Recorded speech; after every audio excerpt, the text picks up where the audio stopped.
great to see a full complement of crews in this, the final of the men's lightweight 8.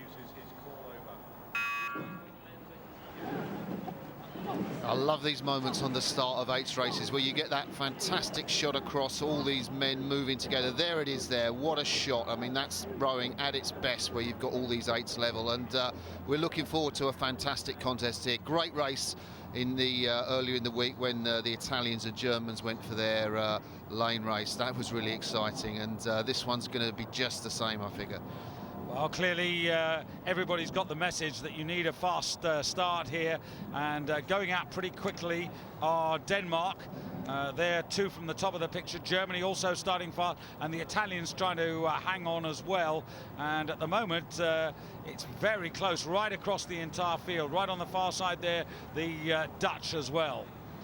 Yeah, I'm a little surprised, actually, talking about the 6-boat final, that the home country, Britain, didn't put an 8 in for this, but I don't think it's affected the standard at all. The British 8 probably would have been pushed to make the final, and make no mistake, this is a good standard of racing. Now, Martin, this is a boat class which for some time has been under threat, the threat of being discontinued in the programme. Yeah, and the fact it's here is testament, I think, to nations like Germany, to nations like Italy wanting to keep their lightweight programs alive and healthy, and so FISA, the world governing body of rowing, has decided to put this event back in the program, and what a contest it's showing at the moment. No British crew.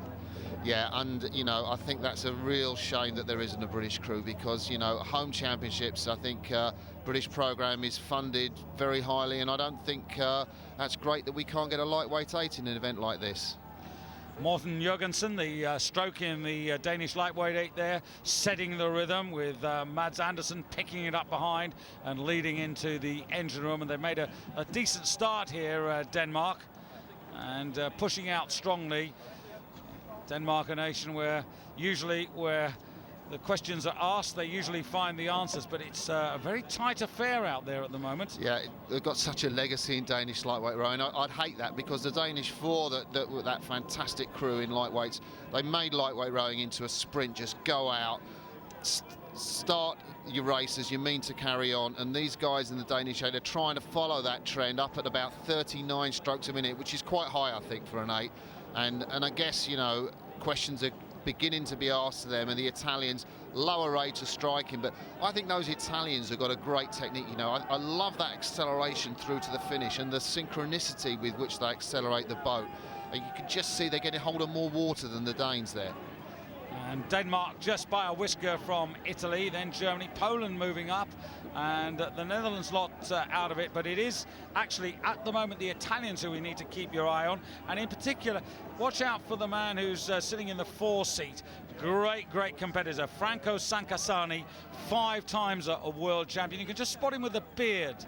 Yeah, and that's what you do find in these lightweight 8 races. You know, the guys, these competitive guys, and they get in the middle of the boat, and they place their authority on the crew. And you know, they have made their move, they have made their race-winning move, and essentially people have now, particularly I think the Germans, who they were so close to in the heat, Germans haven't been led here, have now got to think, well, what are we going to do to get back? And they've got to do that before the last 25 strokes. Well, if you remember in the heats, it was slightly the other way round. The Germans were very strong, and the Italians had to fight pretty hard to get ahead of them.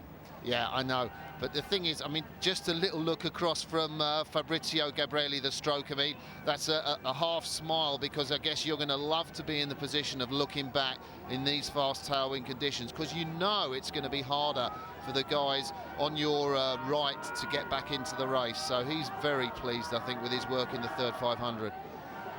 Yeah, don't rule out the Danes, though. They're still there, the red and white vests on the far side there. Italy, Denmark coming into the last quarter now. Germany, Poland on the near side, quietly making progress now, and just threatening to get into this. They're very isolated, which doesn't make it easy, because they're away from the race pace, but they're running their own race, and they're beginning to make an impression. Absolutely. They were off the back in the race for lanes earlier in the week, and this is a big surprise. Almost in front of Germany, would you say, at this point, David? I mean, where have they come from, the Poles?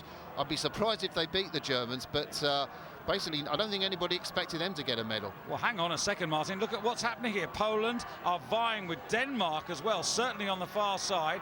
Moving up also there in lane number 5 of the United States of America with Cameron Booth in the stroke seat there. And this is a fantastic final because everybody's involved. Only arguably the Dutch are out of this. It's Italy, though, striding away. And this is a very impressive performance. The Italians moving forward to try and retain their title. Last year they only had to beat Japan. Now they're really beating a class field.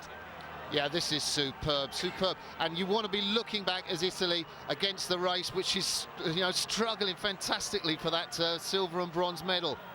Yeah, and just at this moment it looks to be between Germany at the top of the picture, just beyond the Italians, and Poland right underneath you. Italy take a terrific goal, defend their title. Germany just get there ahead of Poland. Just look at the German, Mark Riffle, in the bow seat. Italians cross the line, he stops rowing and nearly hands the Poles a silver medal there. Italy, tactically perfect. Germany, poor in the third quarter. Poland, the fastest finishers.